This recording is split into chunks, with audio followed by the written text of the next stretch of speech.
औज़ुबिल्लाहि मिनश्शैतानिर्रजीम बिस्मिल्लाहिर्रहमानिर्रहीम। अस्सलाम वालेकुम मेरे मोहतरम बुज़ुर्गों, दोस्तों। ये हमारी एक्स मुस्लिम यास्मीन जो कि संगी है, अपने आप को एक्स मुस्लिम बना के चैनल चला रही हैं और अपने लोगों को बेवकूफ़ बना रही हैं। मगर कहीं ना कहीं तो चोर कितना भी मक्कारी करे, झूठा कितना भी अपनी चालें चलें, कहीं ना कहीं एक्सपोज हो ही जाता है। ये देखिए, इस्लाम के ख़िलाफ़ नफ़रत फैलाने में, अश्लीलता फैलाने में कैसी बातें कर रही हैं। जन्नती हूर के बड़े बड़े बूब्स भाग 2। थंबनेल तो आपने देख ही लिया, और जन्नती हूरों का बयान देखते चलिए वीडियो में ये क्या फरमा रही हैं। एक हकीकत है, अल्लाह ने बनाई है नेक बंदों के लिए। जन्नत की हूरें भी उसमें एक हकीकत है। शहद की नहरें हैं, दूध की नहरें हैं। हमें तो सब चीजें चाहिए। जिसको ये लगता है कि ये अय्याशी है, तो भाई वो ना जाए जन्नत में। हेलो दोस्तों, आज हम फिर इस्लाम के ऊपर ढके गए शर्म हया के नकली पर्दे को हटाने वाले हैं। कुरान की अंग्रेजी तर्जुमे के जरिए से हम अल्लाह के मान आयतों को समझेंगे। तो शुरू करते हैं। सूरह नबा आयत 33, and full breasted of equal age. इसका मतलब पूरी तरह से विकसित, गोल और बड़े स्तन यानी बुब्स होते हैं। दोस्तों, पृथ्वी पर सभी स्तनधारी जीवों में तो मेरे दोस्तों, देखा इन्होंने सूरह नबा की आयत का इंग्लिश में ट्रांसलेशन किया, हिंदी में नहीं किया। इंग्लिश में इन्होंने इसलिए किया ताकि अपने मन मुताबिक उसका तर्जुमा लोगों को बयान कर सके। हालांकि उस आयत का तर्जुमा हिंदी कुरान में कुछ इस तरह किया गया है कि उनकी उठती हुई जवानी है, उन हूरों की उठती हुई जवानी है। तो मगर इन्होंने इंग्लिश में इसलिए किया ताकि अपने मन मुताबिक तर्जुमा कर सके, और हिंदी दिखाते तो उसमें इनकी पोल खुल जाती। तो खैर, ज़रा इनका दोगलापन देखिए। यहाँ इस्लाम के ख़िलाफ़ तो ये ऐसी बातें कर रही हैं। अब यहाँ देखिए ज़रा, ये देखिए इस पोस्ट में ये क्या फरमा रही हैं। क्या हिंदू करते हैं शिव के पेनिस की पूजा, शिवलिंग? ये बातें आपको सोचने पर मजबूर कर देगी। यास्मीन खान, सुने हिंदू धर्म की सच्चाई। यहाँ देखिए शिवलिंग को कितना अच्छा बता रही हैं ये। हालांकि शिव भक्त है बहुत बड़ी, इसलिए शिव जी की तारीफ़ कर रही हैं। चलिए वीडियो सुनते हैं। नहीं कह रही, मैं ये चाहती हूँ कि भाई हम किसी मजहब के किसी चीज को अगर कॉन्ट्रडिक्ट करते हैं तो हम उसके तथ्यों पर करें। अब शिवलिंग जो है असल में शिव की प्रतिरूप है उसका मतलब, और हम उसको ये कहे कि गलत बोले कि देखो तो हिंदू जो है वो शिव की ऐसी चीजों को पूजा करते हैं, तो ये गलत बात है। देखा मेरे दोस्तों, इनका दोगला बना कि ये गलत बात है। अगर हम उनके बारे में कुछ गलत विचार करके शिवलिंग के बारे में कुछ बयान करें तो ये गलत बात है, और वहाँ इस्लाम के खिलाफ इनके लिए कुछ गलत बात नहीं है, कुछ भी बोल सकती हैं। हम लोग को उसकी जो सच्चाई है उसको समझना चाहिए। किसी को झूठ मूठ में बदनाम करके अपने आप को ऊंचा दिखाना ये सही नहीं है। हाँ, मगर इस्लाम को झूठ मूठ बयान करके लोगों के बीच में वो बयान करना सही है। और यहाँ शिवलिंग के बारे में, शिव जी के बारे में सच्चाई बयान कर रही हैं, हकीकत बयान कर रही हैं। कैसा दोगलापन है इन लोगों के अंदर, इन संघियों के अंदर। तो इसलिए मैं सोची कि भाई ये जो चीज है वो और लोगों को पता चलनी चाहिए। और खासकर हमारे मुस्लिम उम्मा में ये चीज तो बहुत ही ज्यादा मतलब बढ़ चढ़ के लोग बोलते हैं। कहीं भी कोई डिबेट होती है, कहीं भी किसी से बात होती है किसी हिंदू के साथ, तो वो लोग इस चीज को मेंशन जरूर करते हैं कि तुम्हारे मजहब में तो इसकी पूजा होती है, उसकी पूजा होती है। तो ये चीज तो पूरी तरह से गलत है। असल में ये जो शिवलिंग की जो बात है वो बिल्कुल लोगों की मनगढ़ंत बनाई हुई कहानी है। असल में ऐसा नहीं होता। और इसका एक एग्जाम्पल और हम ये ले सकते हैं, जैसे कि साउथ में किसी का नाम हुआ रामलिंगन। तो मेरे दोस्तों, देखा आप लोगों ने किस तरह शिव जी के लिंग के बारे में ये हमें ज्ञान दे रही हैं। किसी मुसलमान को शौक़ नहीं चढ़ा ज़बरदस्ती शिवलिंग के बारे में बयान करने का। अरे भाई, आपके धर्म की किताबों में खुद लिखा हुआ है, हम तो वो बयान करते हैं, और हम किसी का मजाक नहीं उड़ाते और ना किसी को भला बुरा कहते हैं। तो देखिए इनके धर्म के मज़हब में शिवलिंग के बारे में खुद क्या लिखा हुआ है। ये देखिए मेरे दोस्तों, ये शिव पुराण का है, शिव पुराण की इमेज है। आप लोगों को ऐसे बहुत से मिल जाएंगे, गूगल सर्च करें। मैंने देखिए गूगल पे क्या डाला था, शिव पुराण विंध्येश्वर साहित्य 1.18। आप गूगल पे डालें, आपको मिल जाएगा ये। इसमें क्या लिखा है, पत्थरों का लिंग शूद्र पूजते हैं, समझे? पत्थरों का लिंग शूद्र पूजते हैं। मैं तर्जुमा करता हूँ। अर्थात पत्थर का लिंग शूद्रों के लिए है। शूद्रों का अर्थ ही मूर्ख होता है। दिव्य जातियों को और बुद्धिमानों को ये पत्थर शिवलिंग नहीं पूजने चाहिए। ये पुराणों का स्पष्ट आदेश है। मूर्ख लोग मूर्ति को ईश्वर समझते हैं। और फिर मैं आगे तर्जुमा करता हूँ इसका अर्थ। मूर्ख लोग मिट्टी, पत्थर, धातु अथवा लकड़ी की मूर्तियों को ईश्वर समझते हैं। इनको कभी शांति प्राप्त नहीं हो सकती। अर्थ फिर आगे दूसरे उसका ट्रांसलेशन करता हूँ, तर्जुमा पढ़ता हूँ। जल में स्थान त्रित नहीं कहलाते। मिट्टी और पत्थर की प्रतिमा देवता नहीं होती है। तो देखो मेरे दोस्तों, हम नहीं किसी को बयान करते, ये तो इनके धर्म में खुद ही लिखा हुआ है, साफ साफ इस तरह की बातें लिखी हुई है। और हमें इससे लेना देना भी क्या। हालांकि हमारे धर्म के ऊपर उंगली उठा रही है तो हमें बोलना पड़ रहा है।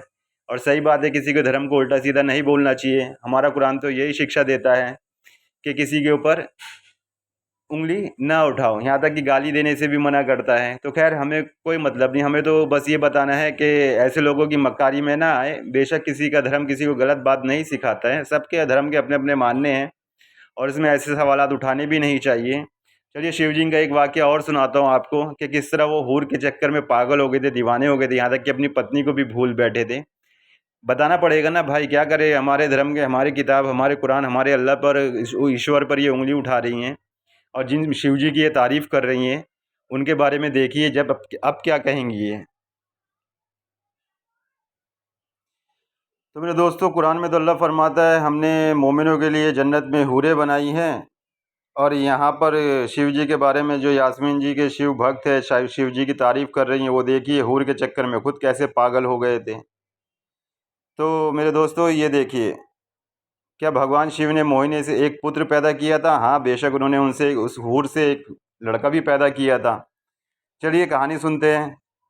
हालांकि और भी इसकी कहानी यूट्यूब पर, आपको यूट्यूब पर, गूगल पर, हर जगह मिल जाएगी। बहुत फेमस कहानी है कि किस तरह शिव जी मोहिनी के चक्कर में दीवाने हो गए थे और यह भी हम पे इल्ज़ाम लगाती हैं।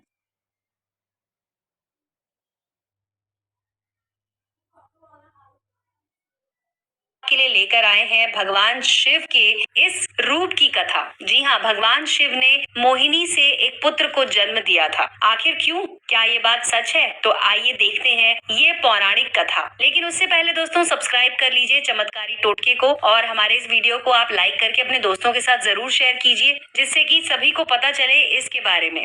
दोस्तों, आप सभी ने माँ दुर्गा के चंडी रूप के बारे में तो सुना ही होगा। इस कथा के अनुसार आदि शक्ति ने माँ चंडी के रूप में महिषासुर का वध किया था। क्या आप सब लोग ये भी जानते हैं कि राक्षस महिषासुर की एक पत्नी थी जिसका नाम था महिषी।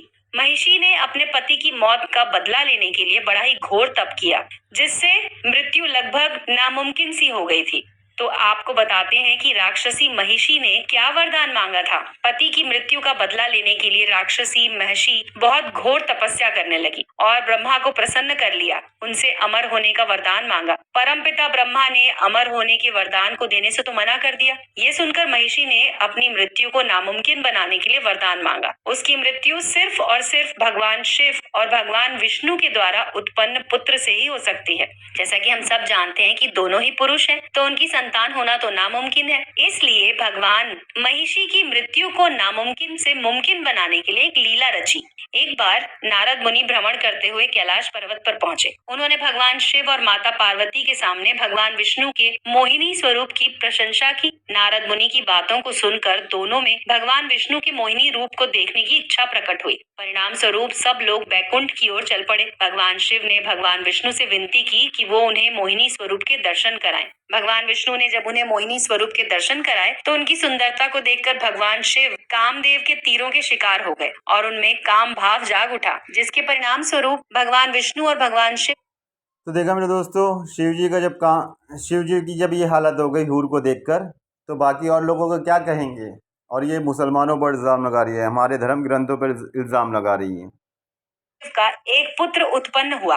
भगवान विष्णु और भगवान शिव के पुत्र को हम सभी भगवान अयप्पा या मणिकंदन के नाम से जानते हैं। अयप्पा आज के कलयुग में भी पूजे जाते हैं। अयप्पा का हमारे दक्षिण भारत में केरला के पंपा जिले से कुछ दूरी पर पहाड़ों पर सबरीमाला नाम का मंदिर है, जो भगवान अयप्पा और श्रीमद् भागवत पुराण के 8वें स्कंद में भगवान शिव और मोहिनी अवतार की कथा का वर्णन भी मिलता है। तो आपको दिखाते हैं एक और कथा। समुद्र मंथन से निकला अमृत कलश।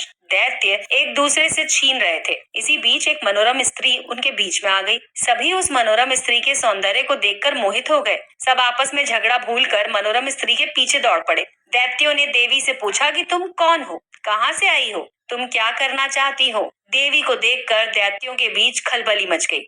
दैत्य कहने लगे, अब तक देवता, दैत्य, सिद्ध, गंधर्व, चारण और लोकपालों ने तुम्हें स्पर्श तक नहीं किया। अवश्य ही विधाता ने तुम्हें संपूर्ण इंद्रियों एवं मन को तृप्त करने के लिए भेजा होगा। सुंदरी, तुम हमारा झगड़ा मिटा दो। तुम न्याय अनुसार निष्पक्ष भाव से इस अमृत को बांट दो, जिससे हम लोगों में और अधिक झगड़ा ना हो। वास्तव में श्री हरि विष्णु योग माया शक्ति से युक्त हो। मोहिनी अवतार धारण किए हुए दैत्यों के पास गए। योग माया शक्ति के प्रभाव से तीनों लोकों में ऐसा कोई भी नहीं है जिसे वश में नहीं किया जा सकता। यही योग माया शक्ति आदि शक्ति है। दैत्यों की प्रार्थना पर तीनों लोगों को मोहित करने में समर्थ मोहिनी देवी ने दैत्यों से हंसकर कहा, मैं माया हूँ तथा आप महर्षि कश्यप की संतान हैं। मुझे न्याय का भार क्यों दे रहे हैं? बुद्धिमान पुरुष को स्वेच्छाधारी स्त्रियों पर कभी विश्वास नहीं करना चाहिए। मोहिनी देवी की परिहास भरी वाणी दैत्यों को और अधिक आश्वस्त कर गई। उन्होंने अमृत से भरा कलश उनके हाथों में दे दिया। मोहिनी देवी ने अमृत का कलश अपने हाथों में लेकर दैत्यों से कहा,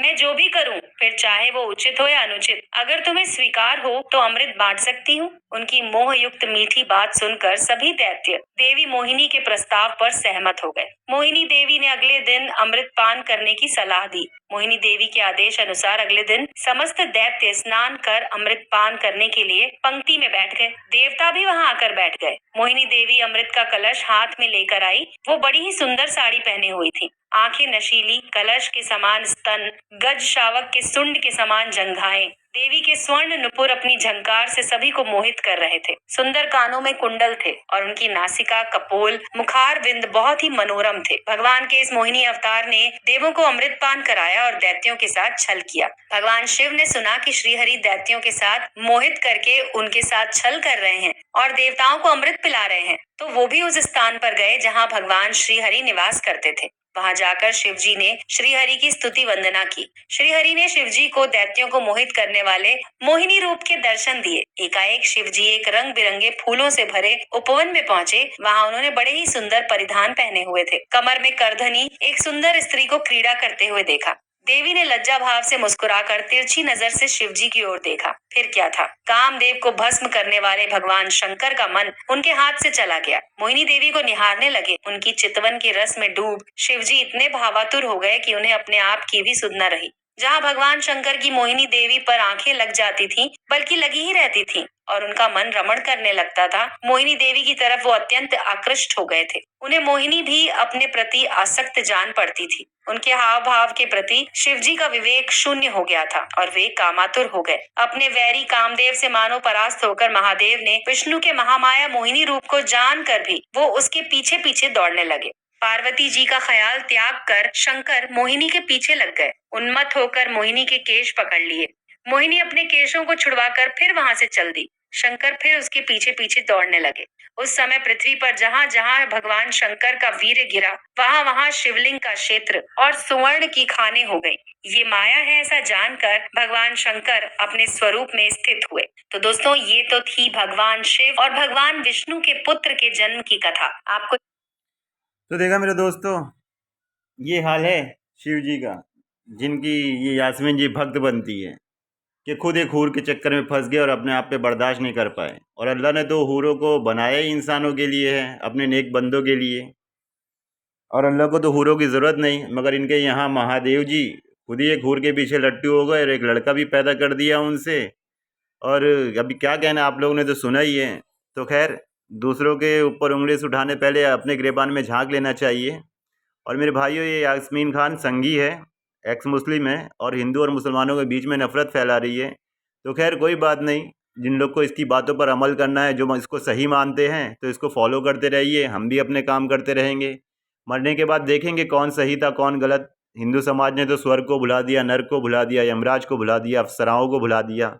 और कुरान में अल्लाह फरमाता है, जिस दिन हम पापियों को जहन्नम के सामने खड़ा करेंगे, उनसे कहेंगे यही वो नर्क है जिसकी तुमको खबर दी जाती थी और जिसको तुम झूठ समझते थे। अल्लाह अकबर, अल्लाह रहम फरमाए। चलिए, अस्सलाम वालेकुम मेरे मोहतरम बुजुर्गों दोस्तों, इंशाअल्लाह फिर अगली वीडियो में मुलाकात होगी।